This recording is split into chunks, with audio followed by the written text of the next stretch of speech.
मैं जब भी आईने के सामने बैठकर खुद का चेहरा देखता हूँ तब मुझे खुद पर घिन आती है।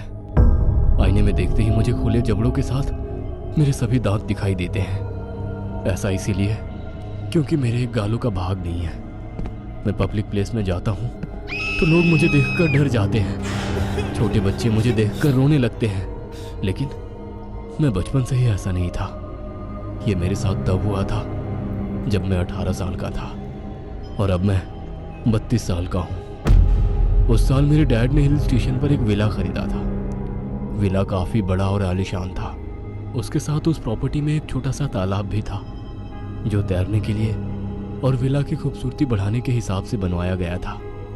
उस तालाब के चारों ओर फूलों का बगीचा था और उसके साथ हिल स्टेशन होने के कारण प्रॉपर्टी में बड़े बड़े पेड़ थे। विला खरीदने के बाद उस साल मैं और मेरे मॉम डैड समर वेकेशन में पहली बार वहाँ गए थे।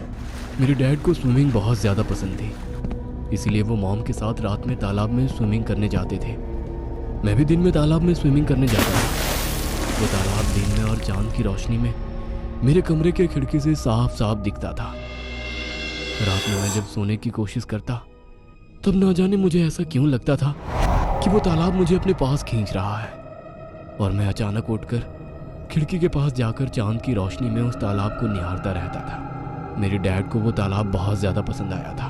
दिन ढलते ही वो तालाब के पास जाकर बैठ जाते थे और वो रात में स्विमिंग करने के बहुत ज़्यादा एडिक्ट हो गए थे। एक रात मेरे डैड हर बार की तरह अकेले तालाब में स्विमिंग करने चले गए, लेकिन दूसरे दिन सुबह होने के बाद भी वो लौटे नहीं थे। मेरी मॉम मेरे पास आई और उन्होंने ये बात मुझे बताई। उसके बाद हम दोनों ने सर्वेंट के साथ उन्हें प्रॉपर्टी के जंगलों में ढूंढा, लेकिन हमें वो कहीं पर भी नहीं मिले। 24 घंटे गुजरने के बाद हमने पुलिस में कंप्लेंट दर्ज करवाई। तब पुलिस ने ये कहा कि शायद वो तालाब में डूब गए होंगे, इसीलिए कुछ तैराकों ने उन्हें तालाब में ढूंढा, लेकिन उसमें कुछ नहीं मिला। 3 दिन गुजर गए थे, लेकिन अभी भी डैड का कुछ भी पता नहीं चल पाया था। ना जाने वो अचानक से कहाँ चले गए थे। अगर वो डूबे होते तो उनकी लाश पानी के ऊपर तैर कर आ ही गई होती, लेकिन वैसा कुछ हुआ नहीं था। मैंने मॉम से डैड और उनके बीच के रिश्ते के बारे में पूछा। तब कुछ देर चुप रहकर उन्होंने अपनी चुप्पी तोड़ी और बोली, कुछ दिनों से तुम्हारे डैड मेरे साथ ठीक से बर्ताव नहीं करते थे। कुछ रातों से तो वो मेरे कमरे में सोने भी नहीं आते थे। सुबह होते ही कमरे में आते थे, ना वो मेरे पास आते थे ना मुझे उनके पास आने देते थे। ऐसे बोलते ही वो कुछ देर चुप रही और बोली, शायद वो किसी और औरत के चक्कर में थे। मुझे तो ऐसा लग रहा था कि अब वो मुझसे प्यार ही नहीं करते हैं। आपको क्या लगता है डैड कहाँ चले गए हैं? पता नहीं, जंगली जानवर तो इस हिल पर नहीं है। तालाब में तो वो डूबे नहीं हैं। जहाँ भी गए हैं अपनी मर्जी से गए हैं। जब उनका अपने बीवी बेटे से मिलने का मन करेगा तब आ जाएंगे। कहीं उन्हें कुछ हो तो नहीं गया होगा? चुप कर, कुछ भी अनाप शनाप मत बोल। वो जहाँ भी होंगे ठीक ही होंगे। मॉम ने मुझे डांटते हुए कहा। उसके बाद मैं अपने कमरे में चला गया। मुझे भी डैड की चिंता सता रही थी। उस रात मुझे मेरी गर्लफ्रेंड रीना का कॉल आया। वो मुझसे मिलने अपने दोस्तों के साथ हिल स्टेशन पर आई थी। उसका होटल कुछ दूरी पर ही था। मैं उसे घर पर नहीं बुला सकता था, इसीलिए मैंने उसे जंगल के रास्ते बुलाया और फेंसेस क्रॉस करवाकर प्रॉपर्टी के अंदर ले आया। मैंने उसे गले लगाया और कुछ देर रोने के बाद हमने इधर उधर की और अपने बारे में बातें की और उसके बाद वो चली गई। उससे मिलने के बाद मैं वापस विला की तरफ लौट रहा था। लौटते वक्त रास्ते में तालाब आया। तब मैंने दूर से देखा कि कोई तालाब में तैर रहा है। मैं खुश हो गया। मुझे लगा कि शायद मेरे डैड वापस आ गए हैं और वो तालाब में तैर रहे हैं। मैं भागते हुए तालाब के पास पहुंचा और मेरे हाथ निराशा लगी, क्योंकि तालाब में कोई और तैर रहा था। तालाब में 19-20 साल की एक सुंदर लड़की तैर रही थी। वो दिखने में गोरी रंग की थी और उसकी आंखें नीली थी। मुझे देखकर वो डर गई, क्योंकि ऐसा नहीं लग रहा था कि उसने कोई स्विमिंग कॉस्ट्यूम पहनी थी। उसने अपने दोनों हाथों से अपना पानी के सतह के ऊपर का शरीर ढका। वो डरी हुई थी। वैसे तो मेरा उसे उस हालत में ताकना जायज़ नहीं था, लेकिन वो दिखने में काफ़ी सुंदर थी, इसलिए मैं उसे देखने से अपने आप को रोक ना पा रहा था। कौन हो तुम? मैं सीमा। तुम हमारे तालाब में क्या कर रही हो? मैं तैरने आई थी, क्योंकि मुझे ये तालाब बहुत पसंद है। मैं अक्सर यहाँ छुपकर फेंसेस क्रॉस करके आया करती हूँ। मैं तुम्हारे पड़ोस वाले फार्म हाउस में रहती हूँ। वो लड़की मेरी पड़ोसी निकली। ये सुनकर मुझे थोड़ा अच्छा लगा क्योंकि मुझे वो देखते ही पसंद आई थी। अब इसी बहाने उसके साथ मेरी जान पहचान बढ़ने वाली थी। क्या मैं बाहर आकर बात कर सकती हूँ? मैं थक चुकी हूँ। उस लड़की ने कहा। मैंने मुंह फेर लिया और फिर उसने तालाब से बाहर आकर अपने कपड़े पहन लिए। मैं सीमा से पूछना चाहता था उसने मेरे डैड को तालाब में देखा था या नहीं। जब वो लड़की तालाब के बाहर आई तो मैंने उससे पूछा, बताओ ना। मैंने जोर देते हुए पूछा। हाँ, देखा था। तो क्या फिर तुमने उन्हें तालाब के बाहर निकलते हुए देखा था? हाँ। फिर उसके बाद वो कहाँ चले गए? मेरा सवाल सुनकर वो फिर से चुप हो गई। बताओ, क्या छुपा रही हो तुम? तुम्हें मेरी बातें सुनकर बुरा लगेगा और तुम मुझ पर विश्वास भी नहीं करोगे। अरे बताओ तो सही। मैंने कई बार तुम्हारे डैड के साथ एक औरत को तालाब के पास जंगलों में और तालाब में तैरते हुए देखा है। वो मेरी मॉम थी। वो तुम्हारी मॉम नहीं थी। मैं तुम्हारी मॉम को पहचानती हूँ। मैंने तुम्हारे डैड और उस औरत को एक दूसरे के साथ ना जाने क्या क्या करते हुए देखा है। तुम्हारे डैड तुम्हारे मॉम को चीट कर रहे थे। ये सुन मेरा खून खौल उठा। मैं उस पर गुस्सा हो गया। बदतमीज, निकल जाओ यहाँ से, मैं चिल्लाया और वो वहां से उसी वक्त चली गई। मैं भी अपने कमरे में चला गया। मेरी आंखों से आंसू निकल आए। क्या सच में डैड ऐसे थे? मुझे लगा कि वो झूठ बोल रही होगी, लेकिन फिर लगा कि उस लड़की की मेरे डैड से भला क्या दुश्मनी हो सकती है जो वो झूठ बोलेगी। मैं जैसे तैसे बेड पर सो गया, लेकिन रात को अचानक से मुझे ठंड लगने लगी। मैंने जब आंखें खोली तो मेरे रोंगटे खड़े हो गए क्योंकि मैं तालाब के किनारे पड़ा हुआ था। तालाब के पानी के ऊपर घना कोहरा पड़ा हुआ था और उसमें से कुछ चमगादड़ उड़कर मुझसे टकरा कर चले गए। तभी मुझे पानी के अंदर हो रही हलचल की आवाज आई। मैंने उस तरफ देखा तो उसमें से एक सर ऊपर की ओर उठा। वो मेरे डैड थे। उनकी आंखें सफेद थी, चेहरा फूला हुआ था। दूर रहो, दूर रहो, वो चिल्लाते हुए बोले जा रहे थे। मैं काफी डर गया था। मुझे समझ नहीं आ रहा था कि वो ऐसा क्यों बोल रहे हैं। तभी जमीन से कुछ हाथ बाहर निकले। उन हाथों ने मुझे जकड़ लिया और फिर वो जमीन के अंदर तक खींच ले गए और मैं नींद से जाग उठा। मैं समझ गया कि वो बस मेरा बुरा सपना था। मैंने अपना पसीना पोंछा और खिड़की के पास जाकर खड़ा हो गया। तालाब के पास वाले गार्डन में लैंप के नीचे मुझे 2-3 लड़के खड़े दिखाई दिए। वो कुछ देर मेरी तरफ देखते रहे और फिर एक लड़के ने तालाब के अंदर छलांग लगाई। उसके पीछे पीछे दूसरे लड़के ने भी तालाब में छलांग लगाई। मुझे समझ नहीं आ रहा था कि आखिर वो लड़के कौन थे। मैं कुछ वक्त तालाब के पानी को देखता रहा, लेकिन वो दोनों भी पानी के सतह पर मुझे दिखाई नहीं दिए। कहीं वो डूब तो नहीं गए? मैं मन ही मन सोचने लगा। लेकिन वो कौन थे और हमारे तालाब के पास क्या कर रहे थे? कहीं वो सीमा की तरह यह तैरने तो नहीं आए थे ना? मुझे इन सवालों के जवाब ही नहीं मिल रहे थे। ऊपर से मेरे सपने में आए मेरे डैड मुझसे कह रहे थे, दूर रहो, दूर रहो। लेकिन किससे दूर? मैं सोच रहा था, तालाब से दूर या फिर किसी इंसान से दूर। मेरे डैड आखिर अचानक से कहाँ लापता हो गए? वो लड़के थे कौन? दूसरे दिन मैं उस लड़की का जिक्र मॉम से करने वाला था, लेकिन मैं पूरी बात जाने बगैर उनसे कुछ भी कहना नहीं चाहता था, क्योंकि सीमा ने जो डैड के बारे में बताया था वो सुनकर वो बहुत ज्यादा दुखी हो सकती थी। मैं बस रात का इंतजार करने लगा ताकि वो लड़की सीमा तालाब पर तैरने आए और मैं उससे आगे की बात पूछूं कि उसने उस रात डैड के साथ क्या होता देखा था। रात हुई, मैं तालाब के पास ही खड़ा था, तब सीमा उधर आई। और सच सच बताओ, उस रात मेरे डैड के साथ क्या हुआ था? तुम्हारे डैड उस औरत से शादी करना चाहते थे, लेकिन तुम्हारी मॉम उन्हें डिवोर्स नहीं देंगी, इसीलिए वो दोनों यहाँ से कहीं दूर जाने का सोच रहे थे और फिर वो फेंस क्रॉस करके जंगल से निकल गए। ये सुनकर मेरे आंसू निकल आए। सीमा ने मेरे कंधे पर हाथ रखा। मैं समझ सकती हूँ। मैं जब छोटी थी ना, तब मेरी मॉम भी मेरे पापा के दोस्त के साथ मुझे छोड़कर चली गई थी। ये दुनिया ऐसी ही है, मतलबी। उसने मुझे छुआ था। न जाने उसके छूते ही मुझे मेरे शरीर में कुछ होने लगा और मैंने उसे गले लगाया। उसने भी मुझे गले लगाया। क्या तुम मेरे साथ तैरना चाहोगे? वैसे तैरने से स्ट्रेस कम होता है। उसने पूछा। मैंने हाँ कहा और उसके बाद उसने अपने कपड़े उतारे। उसने अंदर स्विमिंग सूट पहना था। मैं शर्मा रहा था, इसीलिए मैं कपड़ों के साथ तालाब में तैरने लगा। उसके साथ तैरकर मैं मेरे सारे दर्द भूल गया था। वो तैरते हुए मुझे देख रही थी और मैं उसकी आंखों में डूब गया था। हाँ, मैं उसके प्यार में पड़ गया था, क्योंकि वो अप्सरा जैसी सुंदर लग रही थी। उस रात के बाद हर रात हम दोनों उस तालाब में तैरने लगे। मॉम को मेरा इस तरह से तैरना कुछ अच्छा नहीं लग रहा था, क्योंकि मैं भी डैड के जैसे रात होते ही तालाब पर तैरने जाता और फिर सुबह होते ही लौटता। उन्होंने कई बार मुझे टोका, लेकिन मैं उनकी कोई भी बात नहीं सुनता था। एक रात मैं तालाब में तैरने जा रहा था, तब मॉम ने मुझे रोका। उन्होंने कहा कि आज अमावस्या की रात है और मैं तालाब पर तैरने ना जाऊं, लेकिन मैं झगड़ा कर तालाब पर चला गया। तालाब के किनारे स्विमिंग सूट में सीमा पहले से ही तैयार थी।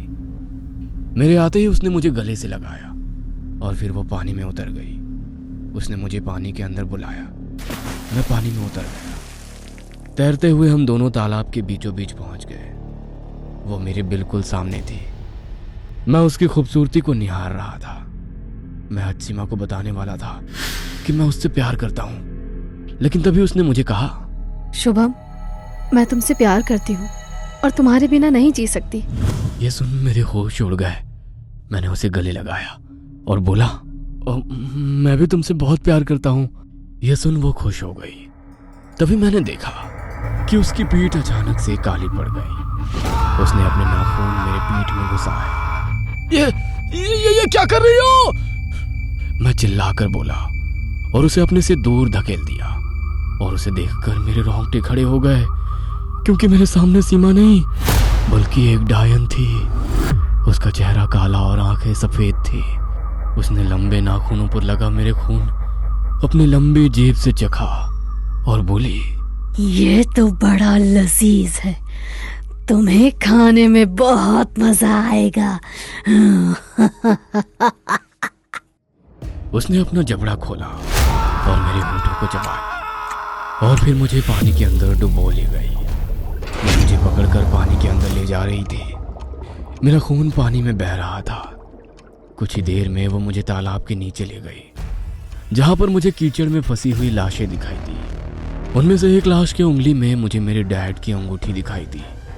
मैं समझ गया कि वो मेरे डैड की लाश है। इसका मतलब वो अब इस दुनिया में नहीं थे। उस डायन ने मेरे आधे गाल खा लिए थे और अब वो जबड़ा खोल मेरे गले पर हमला करने ही वाली थी कि तभी वो डायन पानी के अंदर चिल्लाने लगी। पानी में भी उसके शरीर पर आग जलने लगी और वो तैरते हुए पानी के ऊपर गई। उसने मुझे छोड़ते ही मैं ऊपर आ गया। जब मैं पानी के सतह पर पहुंचा तो मैंने देखा कि एक आदमी नाव में खड़ा था, जिसने काले कपड़े पहने थे। उसके हाथ में एक त्रिशूल था और वो डायन नाव के सामने जल रही थी। तभी उस आदमी ने वो त्रिशूल उसके सर में घोंप दिया और फिर उसके शरीर से सभी मांस गलकर पानी के अंदर फैल गया। बचा हुआ था केवल उसका कंकाल। उस आदमी ने वो कंकाल नाव के अंदर खींच लिया। उसके बाद उसने मुझे हाथ देकर नाव के ऊपर लिया और वो मुझे किनारे पर ले गया। किनारे पर मेरी माँ खड़ी थी। मुझे जख्मी देख वो रो पड़ी और मुझे अस्पताल ले गई। मुझे पता नहीं था कि वो आदमी कौन था, वो कहाँ से आया और मेरी माँ किनारे पर क्या कर रही थी। लेकिन दूसरे दिन सुबह मेरी माँ ने मुझे सच्चाई बताई। जब मेरे डैड गायब थे तब वो अमावस्या की रात थी। उनके बर्ताव में बदलाव आया था। अचानक से वो तालाब के प्यार में पड़ गए थे और फिर लापता हो गए थे। और उसके बाद मैं भी तालाब पर तैरने जाता था, लेकिन मैं मेरी माँ को अकेले ही खुद से बातें करते हुए दिखाई देता था। इस बात से वो काफी डर गई थी। इसके बाद उन्होंने एक तांत्रिक से बात की। तब उसने बताया कि तालाब पर किसी लड़की की आत्मा का साया है और मेरे डैड उसी आत्मा का शिकार बन चुके हैं और अब मैं उसके शिकंजे में फंस चुका हूँ और अब वो अमावस की रात मेरा मांस चखेगी। लेकिन मैं वहां से भागता तो वो आत्मा उसी तालाब में रहती और उसके बाद वो किसी और मर्द को अपना शिकार बनाती। लेकिन तांत्रिक उस आत्मा का खात्मा करना चाहता था, इसलिए उसने अमावस्या की रात तक इंतजार किया। यह सुनकर काफी हैरान रह गया था, क्योंकि मैं यकीन नहीं कर पा रहा था कि सीमा एक डायन या आत्मा हो सकती है। मैं तो उससे प्यार करने लगा था। उसने मुझे अपने प्यार के झांसे में फंसा लिया था। लेकिन मेरे दिमाग में एक ही सवाल आ रहा था कि सीमा आखिर थी कौन। लेकिन मॉम, सीमा कौन थी? मैंने मॉम से पूछा। तब जो मॉम ने बताया वो सुन मेरे रोंगटे खड़े हो गए। मॉम ने बताया कि इससे पहले जो उस प्रॉपर्टी का ओनर था उसका एक नौजवान लड़का था जिसका नाम रौनक था। सामने वाले फार्म हाउस में एक फैमिली समर वेकेशन मनाने आई थी। वो सीमा की फैमिली थी। सीमा एक दिन अपने फैमिली के साथ विला में आई थी। तब उसकी पहचान रौनक से हुई थी। सीमा दिखने में काफी सुंदर थी, इसीलिए रौनक उसके प्यार में पड़ गया। दोनों में दोस्ती हो गई। सीमा का विला में आना जाना होने लगा। दोनों अच्छे तैराकी थे, इसीलिए वो तालाब में अक्सर साथ में तैरा करते थे। एक रात तैरते समय रौनक ने तालाब में ही सीमा का हाथ पकड़ लिया और उसे चूमा। यह देख सीमा उस पर गुस्सा हो गई और उसने रौनक को चांटा मारा, लेकिन फिर भी रौनक उसके साथ बदतमीजी करने की कोशिश करने लगा। तब सीमा वहां से निकल आई। रौनक ने सीमा को कई दिनों तक मनाने की कोशिश की, लेकिन सीमा नहीं मानी। वो रौनक को अपना केवल एक अच्छा दोस्त मानती थी। रौनक उसके प्यार में अंधा हो गया था और किसी भी हालत में उसे पाना चाहता था। इसीलिए उसने सीमा को जैसे तैसे मनाकर रात में तालाब के पास माफी मांगने के लिए बुलाया। उस रात रौनक ने सीमा के साथ जो किया वह सुनकर मेरे रोंगटे खड़े हो गए। रौनक ने अपने दोस्तों के साथ मिलकर सीमा की इज्जत लूटी और फिर उसका गला घोंटकर उसे मार डाला। उसकी लाश को उसने बड़े पत्थर से बांधा और तालाब के अंदर फेंक दिया। लेकिन सीमा के मरने के बाद उसकी आत्मा इसी इलाके में भटकती रही और एक अमावस्या की रात उसने अपना बदला ले लिया। रौनक और उसके दो दोस्त अचानक से विला से लापता हो गए। हर किसी ने उन्हें ढूंढने की कोशिश की, लेकिन वो कहीं पर भी नहीं मिले। लेकिन मॉम, तुमने ये बातें मुझे पहले क्यों नहीं बताई? क्योंकि तांत्रिक ऐसा नहीं चाहता था कि उस आत्मा को कुछ भी खबर हो कि उसे खत्म करने की कोई तैयारी कर रहा है। लेकिन आप दोनों की वजह से मैंने मेरे गाल खो दिए और मैं बदसूरत हो गया। बेटा, लेकिन भविष्य में जो आदमी उसके जाल में फंसकर अपनी जान गंवाने वाले थे, उन सभी की सिर्फ तुम्हारी वजह से जान बची है। इससे अच्छी बात और क्या हो सकती है? मेरी मॉम की बात सुनकर मुझे थोड़ा सा अच्छा महसूस हुआ, लेकिन मेरे जहन में एक सवाल आ रहा था कि तांत्रिक ने सीमा के कंकाल के साथ क्या किया। तो मैंने मॉम से पूछा, मॉम, तांत्रिक ने सीमा के कंकाल के साथ क्या किया और उन लड़कों के कंकाल और डैड की लाश? तांत्रिक ने सीमा और लड़कों के कंकालों को अंतिम विधि करके जला डाला, इसलिए उनकी आत्माएं अभी मुक्त हो गई हैं। ये बात उन्होंने उनके घर वालों को नहीं बताई, क्योंकि उनके बच्चे इस दुनिया में नहीं है। ये सुन वो दुखी हो सकते हैं। शायद वो कभी ना कभी लौटेंगे, ये सोचकर मन में आश तो रख सकते हैं। लेकिन अब हमें तुम्हारे डैड का अंतिम संस्कार करना है। मॉम रोती हुए बोली। उसके बाद जैसे ही मैं ठीक हुआ, हमने एक रात डैड का अंतिम संस्कार कर दिया। वो विला अभी भी हमारी प्रॉपर्टी है, लेकिन मैं कभी भी उस विला की तरफ नहीं जाता, क्योंकि उस प्रॉपर्टी ने मेरे डैड मुझसे छीन लिए और मेरी खूबसूरती भी। और तब से मेरा बदसूरत चेहरा लेकर यहाँ वहाँ भटकता हूँ, या फिर कभी मास्क से चेहरा ढककर खुद की पहचान छुपाता हूँ। अगर आपको हमारी ये कहानी पसंद आई हो तो इसे लाइक और शेयर करना ना भूलें। साथ ही ऐसी और नई कहानियों के अपडेट्स पाने के लिए हमारे चैनल अक्षु टीवी को जरूर सब्सक्राइब करें।